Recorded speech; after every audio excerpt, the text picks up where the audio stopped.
नमस्कार, टीवी7 भारत देख रहे हैं आप। मैं हूं आपके साथ सुरभि राजपूत। बुलेटिन की शुरुआत करते हैं। विपक्षी सांसदों ने आज भी संसद परिसर में विरोध प्रदर्शन किया। नेता विपक्ष राहुल गांधी, मल्लिकार्जुन खड़गे समेत विपक्षी सांसदों ने नारेबाजी करते हुए गांधी प्रतिमा से मकर द्वार तक मार्च भी निकाला। विपक्षी सांसद 20 जुलाई को जंतर मंतर पर प्रदर्शनकारियों पर लाठीचार्ज और राम मंदिर चढ़ावा चोरी को लेकर सरकार से जवाब मांग रहे हैं। उनकी मांग है कि गृह मंत्री अमित शाह संसद में आकर जवाब दे। लोकसभा की कार्यवाही 11 बजे शुरू हुई, लेकिन विपक्ष के हंगामे के चलते 1 मिनट बाद ही 2 बजे तक के लिए इसे स्थगित कर दी गई।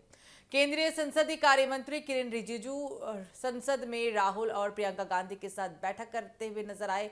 संसद के मानसून सत्र में अब तक 8 में से 3 बिल दोनों सदनों से पास हो चुकी है। हालांकि सरकार बाकी 5 बिलों को दोनों सदनों से पास कराने की तैयारी में है। विपक्षी सांसदों ने विरोध मार्च में पैलेट गन और लड़कियों के ट्रोल से भी जुड़े नारे लगाए। राहुल गांधी के साथ विपक्षी सांसदों का मकर द्वार तक प्रदर्शन भी देखने को मिला। साथ ही इस दरमियान प्रियंका गांधी ने भी लाठीचार्ज का ऑर्डर किसने दिया, ये सवाल उठाया। कांग्रेस एमपी प्रियंका गांधी वाड्रा ने कहा कि अगर बच्चों पर गोलियां पैलेट गन से चलाई गई है और आंसू गैस भी छोड़ी गई है या फिर लाठीचार्ज के ऑर्डर दिए गए तो किसी को तो जिम्मेदार ठहराया यहां जाना चाहिए। किसी ने तो वो ऑर्डर दिए होंगे और उन्हें जिम्मेदारी भी लेनी चाहिए। मंगलवार को दरअसल टैक्सेशन एंड अदर्स लॉ संशोधन बिल लोकसभा में पास भी हो गया था। हालांकि आज मात्र 1 मिनट के बाद ही सदन की कार्यवाही को स्थगित करना पड़ा और उसके बाद राहुल गांधी की और प्रियंका गांधी की किरेन रिजिजू के साथ बैठक हुई। और आपको मालूम है कि अभी कुल 5 ऐसे और अभी विधेयक है जिस पर चर्चा होनी है और चर्चा के बाद इन विधेयकों को सरकार की जिम्मेदारी है दोनों सदनों से पास कराना, लेकिन विपक्ष अपनी मांग को लेकर अभी भी अड़ा हुआ है। दरअसल जन्म मृत्यु पंजीकरण संशोधन बिल, आयकर संशोधन बिल, एमएसएमई विकास संशोधन बिल, विदेशी अंशदान एफसीआरए संशोधन बिल और विकसित भारत शिक्षा अधिष्ठान बिल को अभी संसद की मंजूरी नहीं मिल पाई है। सरकार के द्वारा आज इन बिलों को दोनों सदनों में पास कराने की कोशिश कर सकती है। लोकसभा में बैंकर्स बुक एविडेंस बिल 2026 और taxation and other law amendment bill 2026 पर चर्चा और इसके बाद फिर पारित कराने की तैयारी भी है। वित्त मंत्री निर्मला सीतारमण दोनों विधेयक पेश करेंगे और इसमें डिजिटल बैंकिंग से जुड़े कानूनों को अपडेट करने और टैक्स से जुड़े कई कानूनों में संशोधन का प्रस्ताव भी है। आपको बता दें कि कांग्रेस सांसद मनीष तिवारी ने हालांकि इन नए दल बदल विरोधी कानून पर चर्चा और मणिकम टैगोर ने जंतर मंतर छात्र प्रदर्शन पर पुलिस कार्रवाई को लेकर स्थगन प्रस्ताव भी दिया है। विपक्ष ने हालांकि इस मामले में गृह मंत्री अमित शाह के बयान, न्यायिक जांच और छात्रों पर दर्ज एफआईआर वापस लेने की मांग की है। संसद के मानसून सत्र के दौरान आज सदन की कार्यवाही शुरू होने से पहले ही विपक्ष के हंगामे के बीच इसे स्थगित करना पड़ा। 2 बजे तक के लिए इस कार्यवाही को स्थगित की गई है। विपक्षी सांसदों ने हालांकि संसद परिसर में विरोध मार्च निकालकर कई मुद्दों पर सरकार से जवाब भी मांगा। इस मार्च में कांग्रेस नेता राहुल गांधी भी शामिल थे, प्रियंका गांधी वाड्रा भी शामिल थी और उनके साथ कई विपक्षी सांसद भी थे।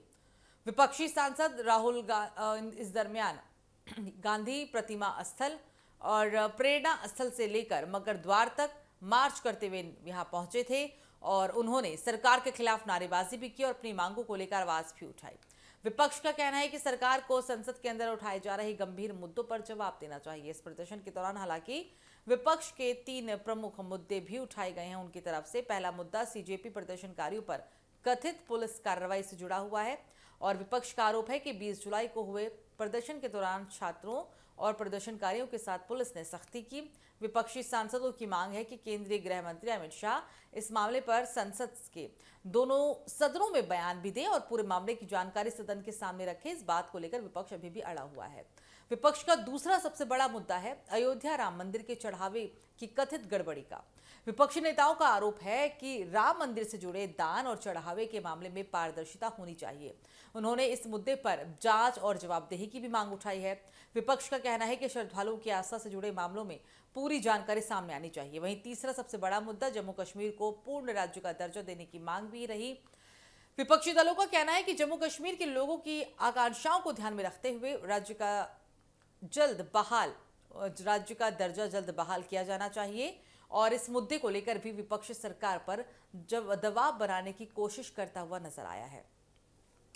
विपक्ष के इस प्रदर्शन से साफ है कि संसद के इस सत्र में सरकार और विपक्ष के बीच टकराव जारी रहने वाला है।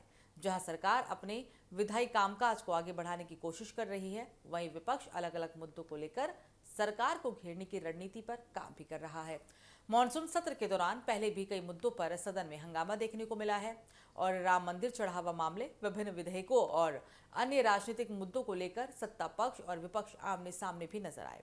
आज भी संसद की कार्यवाही में इन मुद्दों के उठने की संभावना पूरी जताई गई थी और ऐसा ही देखने को मिला। जैसे ही सदन की कार्यवाही शुरू हुई, मात्र 1 मिनट के अंदर इस कार्यवाही को 2 बजे तक के लिए स्थगित करना पड़ा। विपक्ष जहां सरकार से जवाब मांग रहा है, तो वहीं सरकार अपनी ओर से भी आरोपों का जवाब देने की तैयारी में है। अब ऐसे में संसद का आज का दिन भी राजनीतिक रूप से काफी अहम है, लेकिन क्या ये कार्यवाही सुचारू रूप से चल पाएगी, बड़ा सवाल।